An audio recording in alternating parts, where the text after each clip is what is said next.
Assalamualaikum warahmatullahi wabarakatuh. Innal hamdalillah nahmaduhu wa nasta'inuhu wa nastaghfiruh wa na'udzu billahi min syururi anfusina wa min sayyiati a'malina.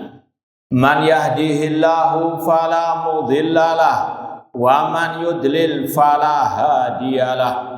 Ashhadu an la ilaha illallah wahdahu la syarikalah wa ashhadu anna Muhammadan abduhu wa rasuluh. Ya ayyuhalladzina amanu taqullaha haqqa tuqatih wa la tamutunna illa wa antum muslimun.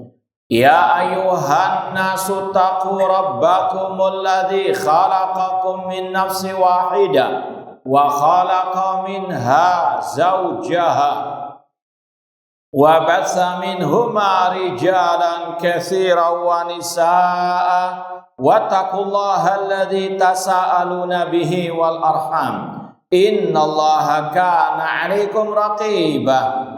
Ya ayyuhalladzina amanu taqullaha wa qulu qawlan sadida yuslih lakum a'malakum wa yaghfir lakum dhunubakum wa may yuti'illaha wa rasulahu faqad faza fawzan 'azima.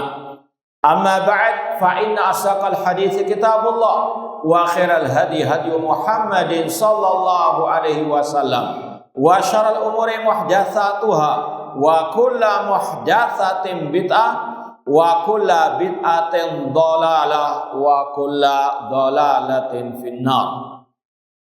Ma'asal muslimin ikhwani fillah wa akhwati, bapak-bapak, ibu-ibu, saudara-saudari rahimani wa rahmakumullah. Alhamdulillah, segala puji bagi Allah Subhanahu wa taala yang mempertemukan kita kembali dalam kajian tafsir juz amma oleh Fadilatul Syekh Al-Allamah Abdurrahman bin Nasir As-Sa'di rahimallahu taala. Semoga Allah Subhanahu wa taala senantiasa menambahkan kepada kita ilmu yang bermanfaat dan al-amal as-shalih. Kita pada pertemuan yang lalu telah sampai pada ayat terakhir dari surat Alam Nashrah Laka Sadrak, yaitu firman Allah, wa ila rabbika farghab, dan kepada Rabbmulah hendaklah engkau berharap. Kata Syekh Abdurrahman As-Sa'di, wa ila rabbika wahdahu, kepada Rabbmu sajalah farghab, engkau berharap. Sudah kita sampaikan pada kesempatan yang lalu, kalau redaksi seperti ini dalam bahasa Arab ini menunjukkan akan pembatasan ar-raghbah, rasa harap, bersandar, bergantung hanya kepada Allah semata. Ini redaksinya mirip dengan iyyaka na'budu wa iyyaka nasta'in. Iyyaka, hanya kepada engkau lah ya Allah. Didahulukannya objek dari subjek dan kata kerjanya menunjukkan pembatasan hanya kepada Allah. Hendaklah manusia beribadah. Demikian pula di sini, wa ila rabbika, didahulukannya al-jar wal majrur, wa ila rabbika. Ini menunjukkan pembatasan ar-raghbah, rasa harap, bergantung hati hanya kepada Allah Subhanahu wa taala. Kalau redaksi biasa dalam artian ya, didahulukan dulu kata kerja dan subjeknya, seperti misalnya na'buduka ya. Ini biasa. Namun kalau iyyaka na'budu, sekali lagi tadi menunjukkan pembatasan ibadah hanya kepada Allah semata. Maknanya wa'budullah wa la tusyriku bi syai'a. Beribadalah kepada Allah, jangan berbuat syirik, jangan menyekutukan Allah dengan sesuatu apapun dalam ibadah. Demikian pula di sini didahulukannya wa ila rabbika. Kalau ya selain Al-Qur'an misalnya farghab ila rabbika.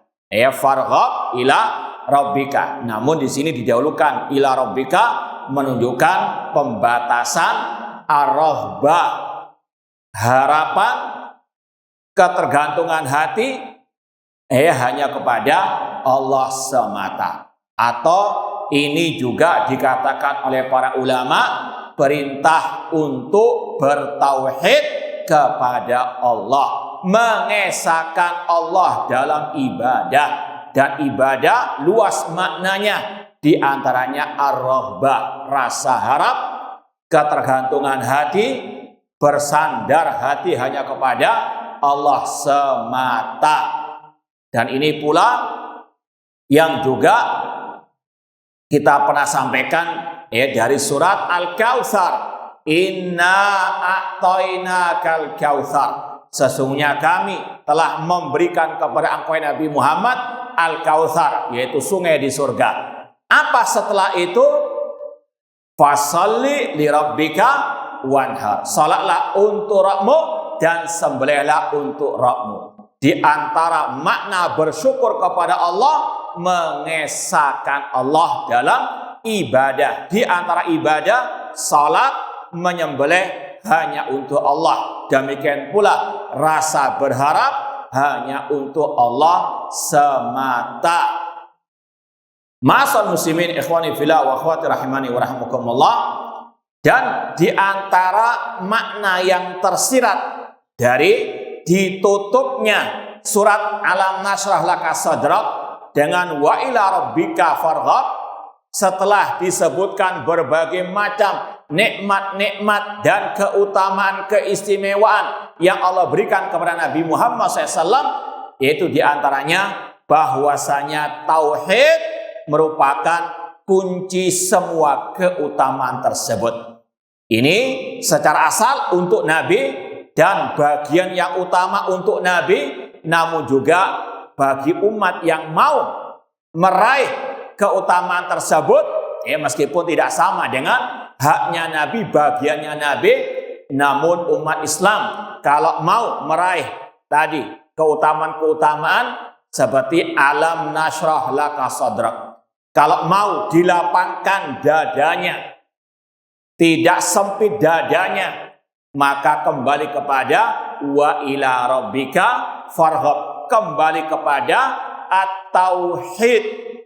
Makanya Rasul SAW mengajarkan kita zikir kalau ditimpa kegelisahan, gundah gulana, kesedihan atau kepedihan, yaitu zikir la ilaha illallah al-azim al-halim, la ilaha illallah rabbul arsyil karim, la ilaha illallah rabbus samawati wal ardi rabbul arsy al-azim. Yang kesemuanya tentang apa? At-tauhid. Kata para ulama, at-tauhid bisa menghancurkan segala bentuk kesempitan dalam hati. Sekali lagi, ini diantara makna yang tersirat dari wa ila rabbika farghab, perintah bertauhid, karena tauhid itu yang bisa tadi melapangkan dada manusia. Demikian pula wa wada'na anka wizrak, kalau kita mau diampuni dosa kita, di antara kiatnya bertauhid kepada Allah Subhanahu wa taala. Innallaha la yaghfiru an yushraka bihi wa yaghfiru ma duna dzalika liman yasha. Allah tidak mengampuni dosa syirik, namun Allah masih mengampuni dosa selain syirik bagi yang Dia kehendaki. Kalau ada orang mati dalam keadaan menanggung dosa syirik, belum bertobat sampai mati dari kesyirikan, tidak ada ampun.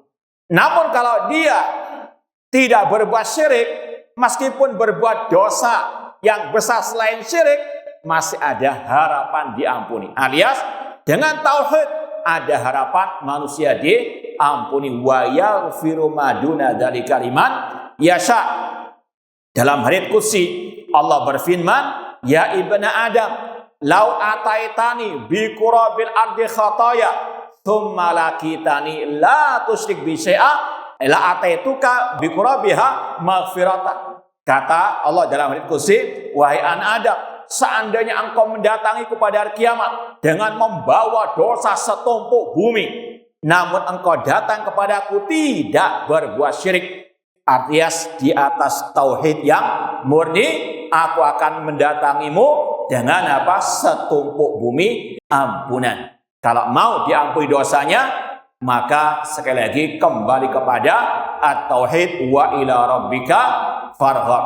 Demikian pula kalau mau meraih wa rafa'na laka dzikrak, diangkat derajatnya di dunia maupun akhirat, tidak ada jalan lain kecuali dengan at-tauhid. Yarfa'illahu alladhina amanu minkum walladhina utul ilma darajat. Allah mengangkat derajat orang yang beriman, yaitu yang bertauhid, beriman kepada Allah, mengesahkan Allah dalam ibadah. Yarfa'illahu alladhina amanu minkum walladhina utul ilma darajat, dan yang diberi ilmu beberapa derajat. Wa ila rabbika farghab, at-tauhid ini akan mengangkat derajat manusia, baik secara individu, secara masyarakat maupun umat Islam. Umat Islam tidak akan jaya, tidak akan menang, tidak akan mulia, tidak akan ditinggikan derajatnya oleh Allah kecuali dengan at-tauhid. Wa'adallahu alladhina amanu minkum wa amilus salihati la yastakhlifannahum fil ardi kama stakhlafal ladina min qablihim wa la yumakkinanna lahum dinahum wa la yatadalahum wa la yubaddilanahum min ba'di khaufihim amna ya'budunani la yusyrikuna bi syai'a. Allah berjanji kepada orang yang beriman di antara kalian dan yang beramal saleh untuk Allah menjadikan mereka sebagai khalifah, penguasa di atas muka bumi ini, sebagaimana Allah menjadikan orang-orang sebelum mereka sebagai penguasa. Dan Allah akan mengokohkan agama yang Allah ridhoi bagi mereka, dan Allah rubah ketakutan mereka dengan keamanan. Syaratnya ya'budunani, mereka harus beribadah kepadaku saja, la yusyrikuna bi syai'a, tidak berbuat syirik. Bertauhid, meninggalkan syirik adalah sebab utama umat Islam diangkat derajatnya, ditinggikan oleh Allah Subhanahu wa ta'ala. Wa rafa'na laka dzikrak, dengan at-tauhid. Demikian pula inna ma'al usri yusra, kalau mau dimudahkan urusan kita, jalan ya yang paling utama kembali kepada at-tauhid. Wa ila rabbika farghab wa may yattaqillah yaj'al lahu min amrihi yusra. Barang siapa bertakwa kepada Allah, Allah mudahkan segala urusannya, dan tidak ada makna takwa tanpa tauhid. Takwa melaksanakan perintah Allah, dan perintah Allah yang paling utama perintah bertauhid. Ya ayuhan nasu budu rabbakum, dan takwa meninggalkan larangan Allah, dan larangan Allah yang paling dahsyat larangan dari berbuat asyirik. Wa ila rabbika farghab, ini sekali lagi kiat untuk meraih tadi kelapangan dada, diampuni dosa, diangkat derajat di dunia wal akhirah, dan dimudahkan urusannya. Semoga Allah mengangkat derajat kita di dunia wal akhirah, mengampuni dosa-dosa kita, melapangkan segala urusan kita. Kemudian kata Syekh, a'zimir raghbah fi ijabati du'aika wa qabuli da'awatika. Perbesar rasa harap agar dikabulkan doamu oleh Allah Subhanahu wa ta'ala. Ma'asal muslimin ikhwani fillah wa akhwati rahimani wa rahmukumullah. Kata-kata raghbah ini mengingatkan ya kita pada kajian beberapa hari yang lalu tentang zikir orang mau tidur. Ya, di antaranya Allahumma aslamtu nafsi ilaika wa wajjahtu wajhi ilaika wa fawwadtu amri ilaika wa alja'tu dhahri ilaika rahbatan wa rahbatan ilaik la malja'a wa la manja minka illa ilaik amantu bi kitabika alladhi anzalta wa bi nabiyyika alladhi arsalta. Ini salah satu zikir mau tidur di kala malam hari yang kalau dipahami maknanya dijiwai luar biasa, yang intinya ya penuh dengan at-tauhid, kental dengan tauhid, dan di situ ada kata-kata raghbah. Kalau kita terjemahkan, Allahumma aslamtu nafsi ilaik, Ya Allah, aku serahkan jiwaku kepadamu. Orang mau tidur sudah pasrah. Mau apa dia? Ya, ada orang yang mau berbuat jahat, kadang dia nggak sadar. Ada apapun, binatang buas atau apapun dari malapetaka, dia nggak sadar. Maka apa? Dia pasrahkan kepada Allah. Allahumma aslamtu nafsi ilaik wa wajjahtu wajhi ilaik. Aku hadapkan wajahku kepadamu. Aku serahkan semua urusanku kepadamu ya Allah. Sekali lagi luar biasa kalau mau dipahami dengan baik dan benar. Doa mau tidur, pasrah kepada Allah, mentauhidkan Allah dengan sepenuhnya. Dan aku sandarkan punggungku hanya kepadamu. Rahbatan wa rahbah. Dengan penuh rasa harap ini. Wa ila rabbika farghab. Orang yang mau tidur sudah pasrah. Dia dalam hatinya betul-betul menyerahkan semuanya kepada Allah, minta perlindungan, penjagaan kepada Allah Subhanahu wa taala. Wa ila rabbika farghab. Demikian pula ketika orang itu berdoa kepada Allah, selayaknya diiringi dengan rahbah. Sebagaimana firman Allah ketika mensifati hamba-hamba yang bertakwa, tatajafa junubuhum anil madaji'i yad'una rabbahum khaufan wa tama'ah. Lambung-lambung orang-orang yang beriman bertakwa jauh dari tempat tidurnya. Mereka salat lail, salat malam, salat tahajud, dan mereka berdoa kepada Rabb mereka dengan rasa harap dan rasa takut. Wa ila rabbika farghab. Kemudian wala takun mimman idza farahu la'ibu wa a'radu an rabbihim wa an dzikrihi. Dan jangan termasuk orang-orang yang apabila selesai beribadah, selesai beraktivitas, kemudian bermain-main yang sia-sia. Ya, bukan berarti nggak boleh seseorang beraktivitas yang mubah. Namun jangan sampai melalaikan dari berzikir kepada Allah, atau jangan sampai terlena menghabiskan waktunya untuk yang tidak ada nilai pahalanya sama sekali di sisi Allah Subhanahu wa ta'ala. Irtanim khamsan qabla khamsin. Pergunakan 5 hal sebelum datangnya 5 hal yang lainnya. Di antaranya sababaka qabla haramik. Masa mudamu sebelum datang masa tuamu. Faraghaka qabla syughlik. Waktu luang ini. Waktu luangmu gunakan untuk apa? Kebaikan, untuk ibadah, entah yang berkaitan dengan hak Allah ataupun yang berkaitan dengan hak manusia, dan masih banyak yang lainnya. Intinya wal asri innal insana lafi khusrin. Pergunakan waktu sebaik-baiknya. Namun orang-orang itu kebanyakannya a'radu arabih, berpaling dari Rabb mereka. Bahkan yang lebih berbahaya lagi, setelah dia diberikan banyak kenikmatan oleh Allah, tidak mau bersyukur kepada Allah, bahkan mengkufuri nikmat Allah Subhanahu wa ta'ala. Ini karena masih awal-awal turunnya hujan, perlu juga kita ingatkan. Sebagaimana Rasul SAW mengingatkan para sahabat ketika beliau selesai salat subuh, beliau berkata, atadruna madza qala rabbukum? Apakah kalian tahu yang difirmankan oleh Rabb kalian? Maka para sahabat berkata, Allah wa Rasul alam. Allah dan Rasulnya yang lebih mengetahui. Kemudian kata Rasul, Allah berfirman, asbaha min ibadi mu'minun bi wa kafirun. Pagi hari ini kata Allah, ada dari hambaku yang beriman kepadaku, ada yang kafir.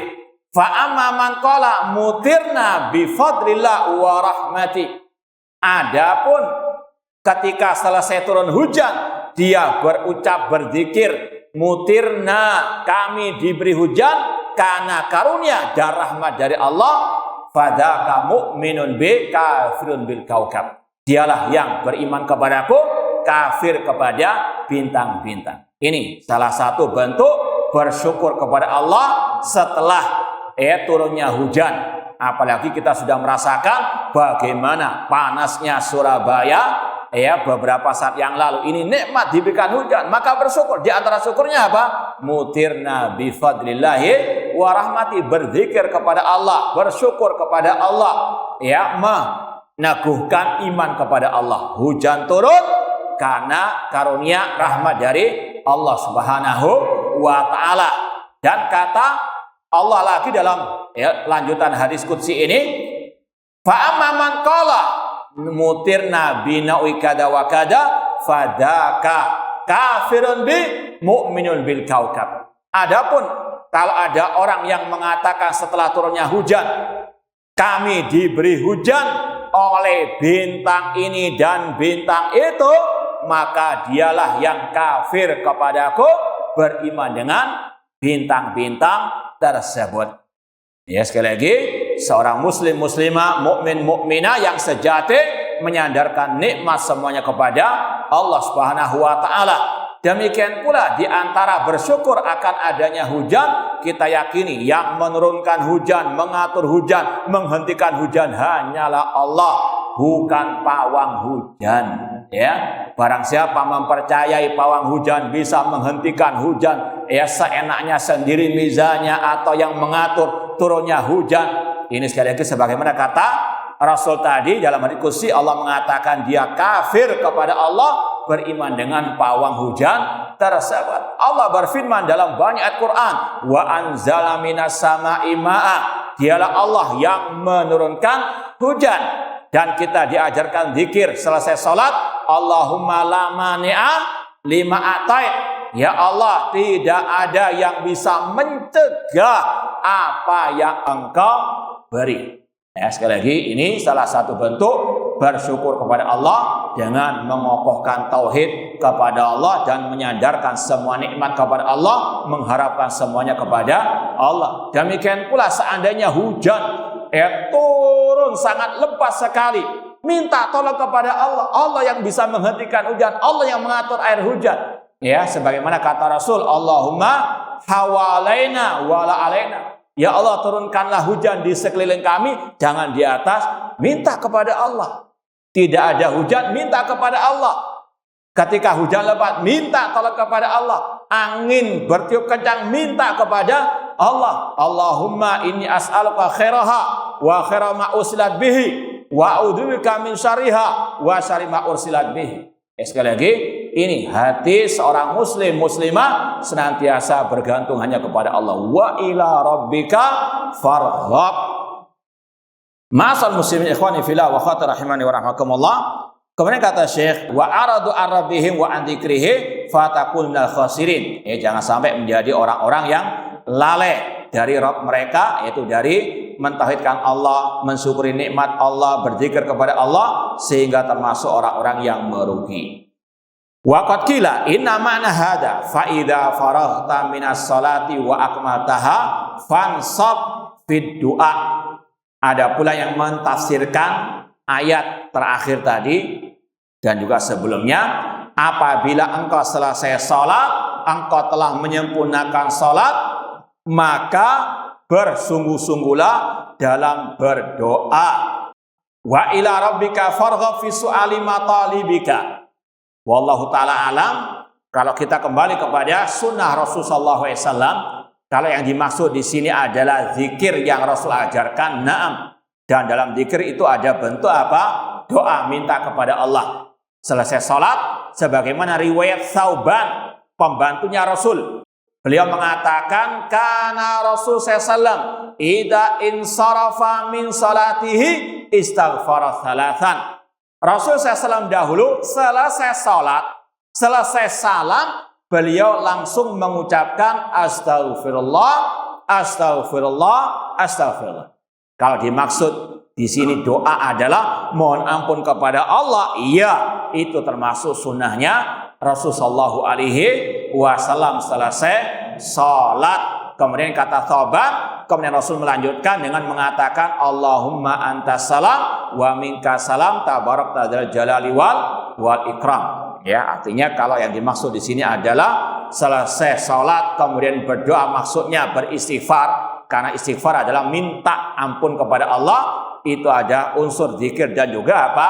Doa. Adapun selesai salat kemudian berdoa selain dari itu, maka Rasul SAW tidak ada satu riwayat pun selesai salat kemudian apa? Berdoa. Yang ada zikir, istighfar, kemudian Allahumma salam tadi, kemudian tasbih, tahmid dan seterusnya. Nah, dan sekali lagi semuanya sudah dicontohkan oleh Rasulullah SAW. Wastadalla man qala hadzal qaul ala masyriati du'a wa dzikr akibat shalawatil maktubah. Sebagian orang berdalil dengan ayat ini untuk tadi berdoa selesai salat. Cuma sekali lagi tidak semua orang yang berdalil itu benar istidlalnya, apalagi kita sampaikan tadi Rasul telah mencontohkan selesai salat yang ada hanyalah zikir, sebagaimana kata Thauban tadi, karena Rasul SAW ida insarafa min salatihi istaghfara salatan thumma qala Allahumma anta salam wa minka salam tabarakta dzal jalali wal ikram. Wallahu taala a'lam. Baik, kemudian kita lanjutkan langsung tafsir surat At-Tin.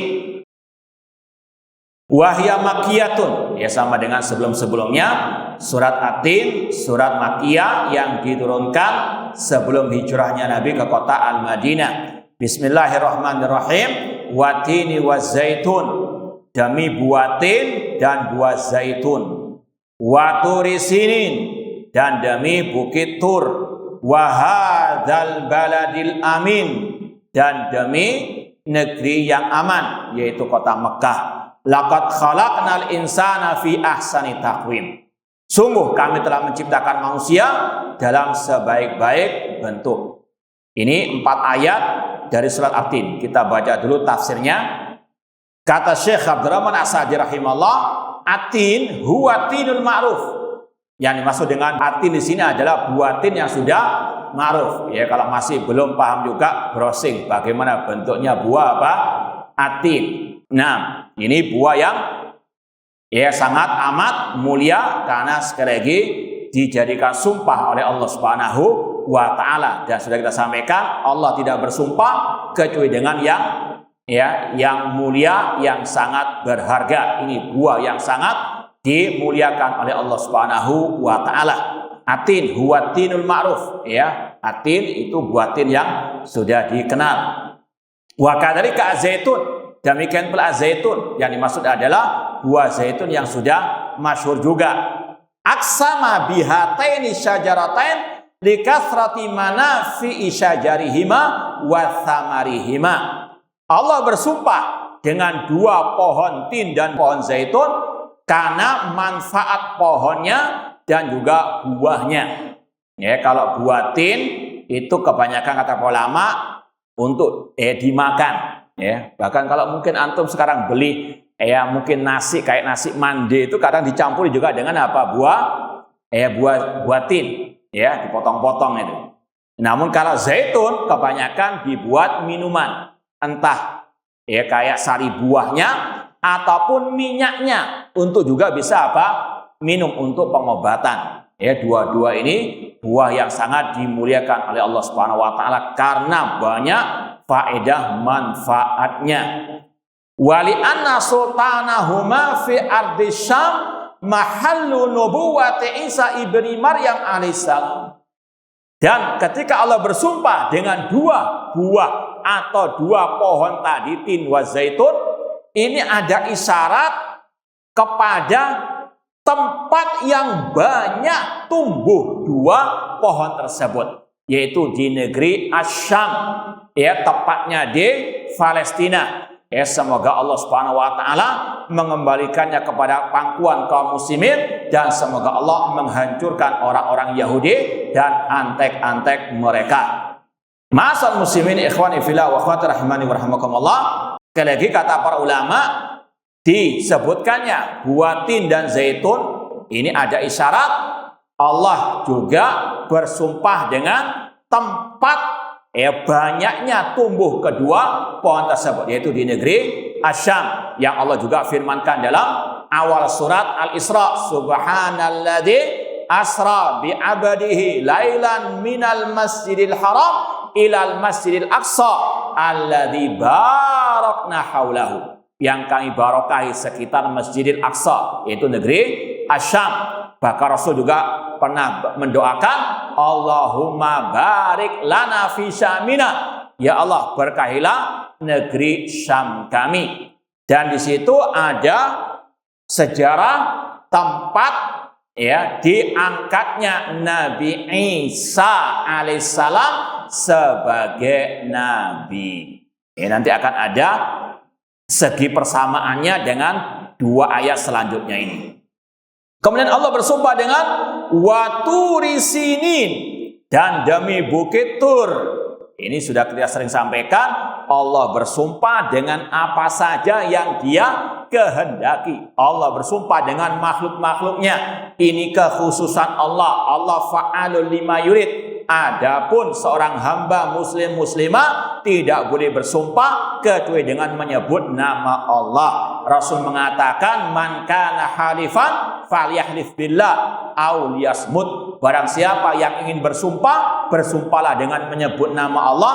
Kalau tidak bisa, hendaklah dia diam. Man halafa bighairillah faqad asyraka.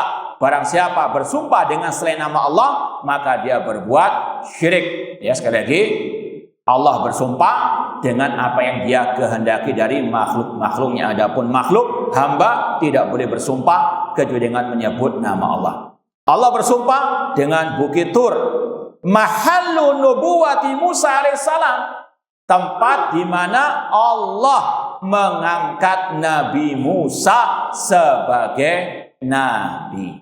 Ini kesamaannya, sama-sama tempat diangkatnya dua nabi. Yang ketiga, wahadzal baladil amin, dan demi kota Mekah yang aman. Wa huwa Makkah al-Mukarramah mahallu nubuwati Muhammadin sallallahu alaihi wasallam, tempat diangkatnya Nabi kita Muhammad SAW sebagai nabi. Ini kesamaannya, dan tiga-tiga nabi ini yang termasuk nabi-nabi yang paling mulia dibandingkan yang lain, termasuk ulul azmi minar rusul. Syara'a lakum minad dini ma wasa bihi Nuhan walladzi auhayna ilaika walladzi auhayna ila Ibrahim wa Musa wa Isa an aqimud dina wa la tatafarraqu fi. Allah berfirman dalam surat Asy-Syura, nanti lihat ayat berapa. Dia Allah mensyariatkan bagi kalian minad din, dari agama yang kami wasiatkan kepada Nabi Nuh, dan yang kami wahyukan kepadamu, dan yang kami wahyukan kepada Ibrahim, Musa, dan Isa, untuk kalian menegakkan agama Allah.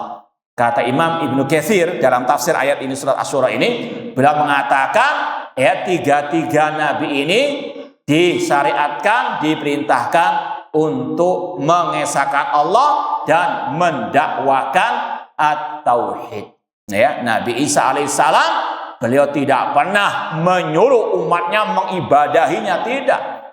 Beliau menyuruh umat beliau Bani Israel untuk mengesahkan Allah dalam ibadah. Dalam surat Al-Maidah Allah mengatakan, Nabi Isa berkata, wahai Bani Israel, ibadahilah Allah, Rabb kalian dan Rabbku. Dan beliau mengatakan, innahu man yusyrik billah faqad harramallahu alil jannah wa ma'wahun nar wa malid dzalimin min ansar. Sesungguhnya barang siapa berbuat syirik, yang menyembah kepada selain Allah, haram baginya surga, tempatnya adalah api neraka. Ini dakwanya Nabi Isa alaihissalam, menyeru Bani Israel, umat beliau, mengesahkan Allah dalam ibadah. Demikian pula dengan Nabi Musa alaihissalam, sebagaimana yang Allah firmankan dalam surat Thaha, wa anakhtartuka fastami' lima yuha innani anallahu la ilaha illa ana fa'budni wa aqimis salata li dzikri.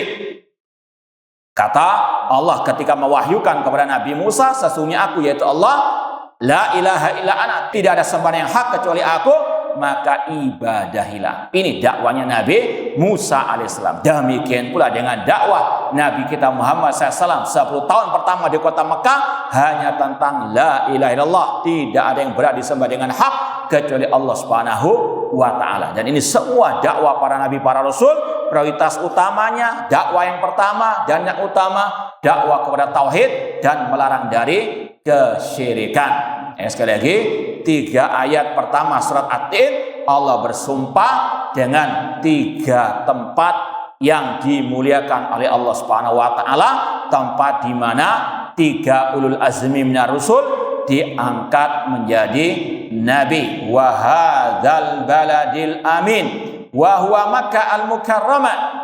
Dan dari sini juga kita tahu bahwasanya tidak boleh kita menetapkan suatu tempat ini mulia, suatu tempat ini barokah kecuali dengan dalil sesuai dengan qala Allah wa qala Rasul sallallahu alaihi wasallam. Seperti kota Mekah, kita yakini kota Mekah adalah kota yang paling mulia.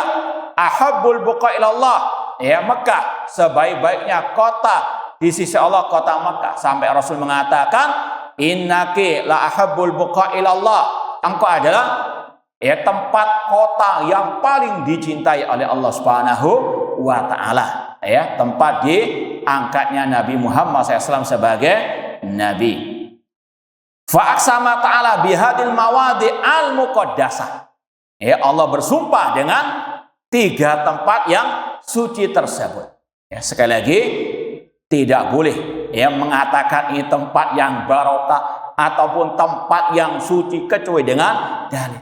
Jangan sampai terpengaruh. Oh, ini kota wali, ini kota suci, ini kota nggak diaspal karena banyak walinya. Sekali lagi dan seterusnya. Ini tempat yang naudzubillahi min dzalik. Itu yang pertama. Tidak boleh menempatkan posisi kota tempat yang disucikan, dimuliakan kecuali yang telah dicantumkan dalilnya oleh Al-Quran dan Sunnah Rasulullah SAW.